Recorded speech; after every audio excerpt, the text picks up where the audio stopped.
and welcome back to another gluten-free, lactose-free and yeast-free baking video. How are you doing today? Today I'm going to be making some lemon meringue cupcakes from a magazine which I actually can't remember the name of and I've lost the front cover of. It was Father's Day last Sunday and my dad's favourite dessert is lemon meringue pie or just lemon meringue. So I wanted to do something to dedicate to him, so this is what I'm going to do, and of course it's going to be gluten-free, lactose-free and yeast-free.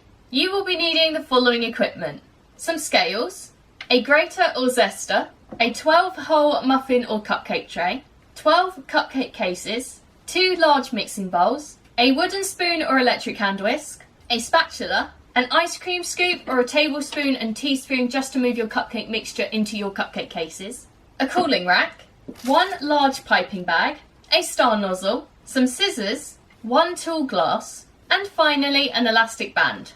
You will also be needing the following ingredients. For your cupcakes, you will be needing 115 grams of butter softened. I like to use lactose-free butter. 115 grams of caster sugar, 2 medium-sized eggs, 115 grams of gluten-free self-raising flour, and the zest of 1 lemon. And for your meringues, you will be needing 2 medium-sized egg whites and 110 grams of caster sugar. So, let's go! First things first, measure out and prepare all of your ingredients so that they're completely ready for you to use, and then preheat your oven to 180 degrees C on a conventional oven, 160 degrees C on a fan oven, or gas mark 4. So now that we've done all that, it is now time to prepare our cupcake or muffin tray. So for this we will be needing our cupcake or muffin tray and our 12 cupcake cases. So to prepare our cupcake or muffin tray, all we have to do is place our 12 cupcake cases into our muffin or cupcake tray. Just making sure that there's no double ups, because that would be a complete waste of a cupcake case. So now that this is all done, place these off to the side until we're ready to bake. So now that we've done all that nasty prep work, it is now time to begin actually making our cupcakes. So for this we will be needing our wooden spoon or electric hand whisk, our first large mixing bowl, our spatula, our butter and our caster sugar. So the first thing we're going to do is add all of our butter to our large mixing bowl, followed by our caster sugar. And that is exactly why I scraped down the bowl, because it gets stuck to the bottom. So now we're going to beat these together until they are pale, fluffy and well combined. That one? Yeah. So now that that is all done, grab your eggs. So now I need to add one of these at a time to my mixture, and it doesn't say whether if I have to mix them in between or not, but I'm actually going to, because that's kind of what I feel more comfortable doing. So to add them in, I'm going to crack them into a bowl, well, the first one into a bowl, because then if any shell, thankfully it hasn't, but if any shell did get in there, I wouldn't need to worry about clearing it away afterwards. So now I'm going to put that first egg in. And now I'm going to mix this first egg in until it is well incorporated in my mixture. Oh, that one's running off. Oh goodness, I'm going to hold it. So that's the first egg in. So now I'm just going to repeat the same process, crack it into this bowl. Make sure there's no shell, which I can't see that there is. Add this in. And again, mix until fully incorporated.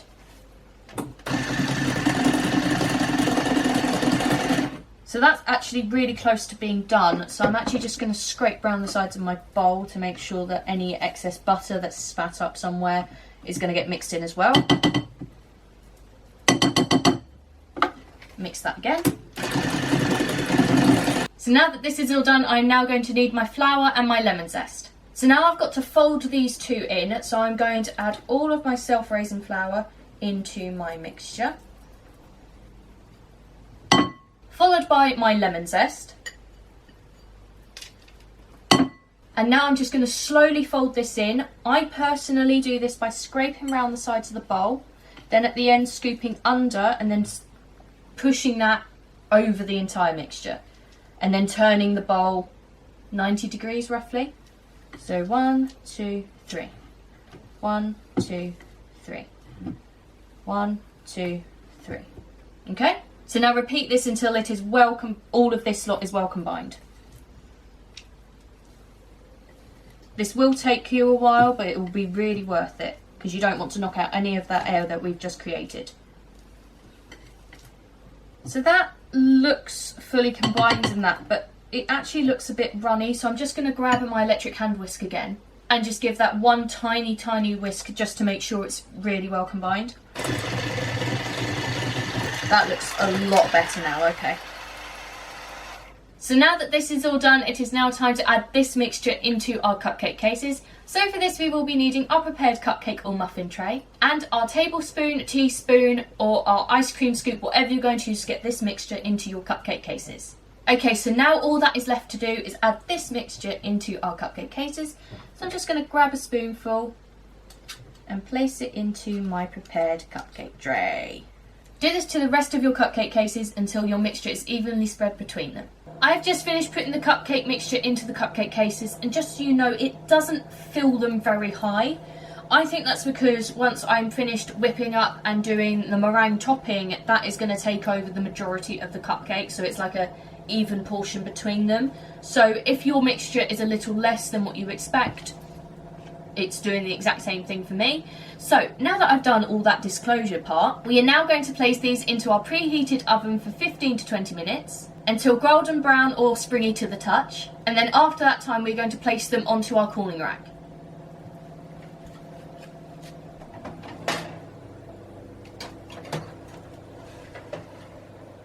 Needed a towel. Press you in. Go on, lovely. Right, good luck. So now that our cupcakes are in the oven and are baking, it is now time to begin making the meringue. So for this we will be needing our electric hand whisk, our second large mixing bowl and our spatula, our 2 medium-sized egg whites and our caster sugar. So the first thing I'm going to do is place my egg whites into my large mixing bowl. And now I'm going to whisk these up to equal soft peaks. Now, oh, yeah, I would say you are. So now I'm going to gradually add my sugar into this mixture, mixing until it equals stiff peaks and the mixture is thick and glossy. So whisking, add, mix.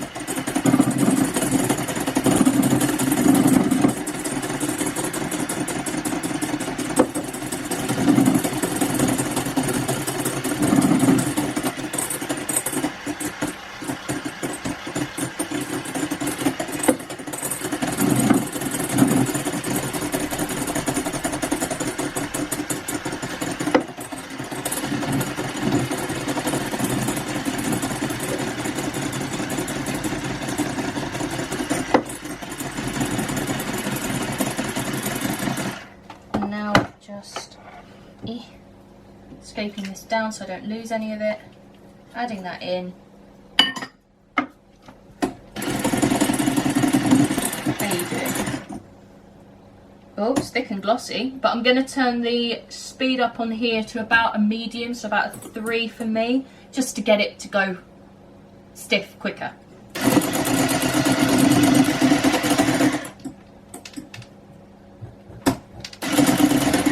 Right, I'm turning it up even more because this is taking a while for me. So I'm going to turn it up to the second to highest setting and this is going to explode. So you won't hear much more from me until it is done. Right, how are you doing? Perfecto! I was actually really worried because when I was adding the sugar, it should have gone up more, I think, but it didn't. And it's worked, so I'm completely fine now. So now that this is all done, I'm now going to need my large piping bag, my star nozzle, my scissors, my tool glass, and my elastic band. So personally, the best method I have found to do this is to place my nozzle or tip into my large piping bag, pushing that down to the bottom. Then trimming off the end where the nozzle ends. Pressing that right down to the bottom so that it doesn't there's no room for the meringue or icing to get around the nozzle and just out of the sides. Then I place this into my tall glass.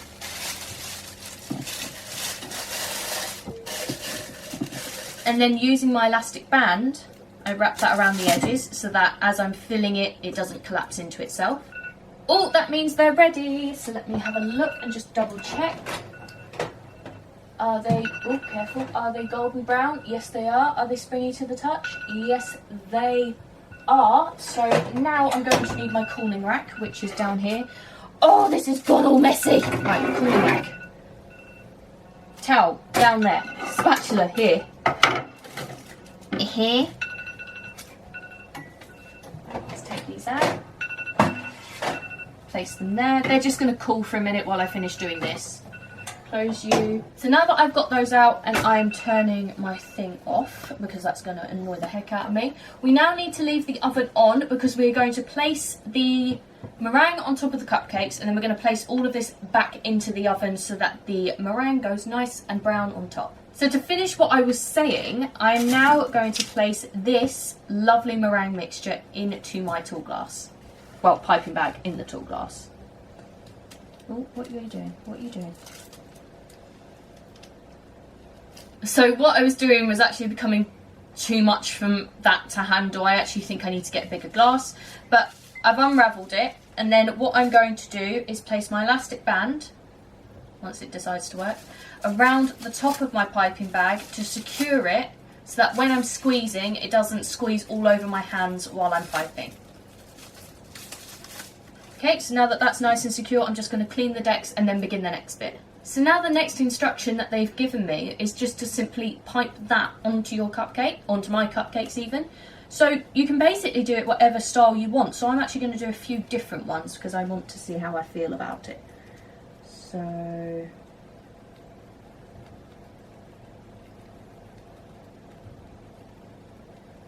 spiral, dots,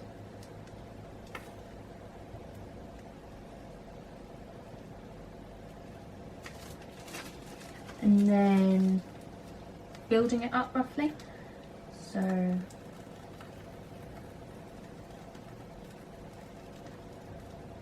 oh goodness, there we go. And that's just the designs I'm thinking of, so you can do whatever you like. So I will catch up with you when I finish doing this. So now that these are all done, I'm going to place these back into the oven for 5 to 7 minutes until the meringue is set and tinged golden brown.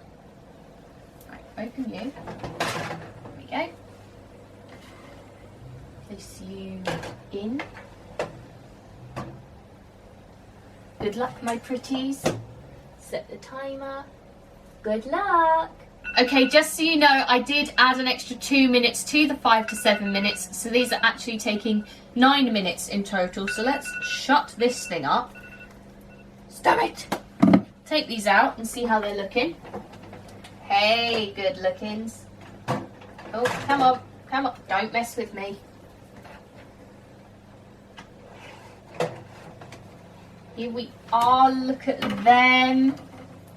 They're nice and golden brown, I'll give it that. Turn this off. Good boy. So now we're going to leave these to cool completely. And that is it. I hope you have enjoyed this video. Don't forget to check out the description below as I love everything in it, including the recipe for these lovely cupcakes, which will be written there for you, and the links to as many of the equipment and ingredients you will need for this recipe. If you do make these at home, don't forget to tag me on Instagram and use the hashtag bakingwithvickiie so that I can see all your lovely creations. Let me know in the comments below of anything else you'd like to see me make, gluten, lactose or yeast free, as I do them all. And finally, don't forget to like, comment and subscribe if you want to see more, and I will see you next time. Bye!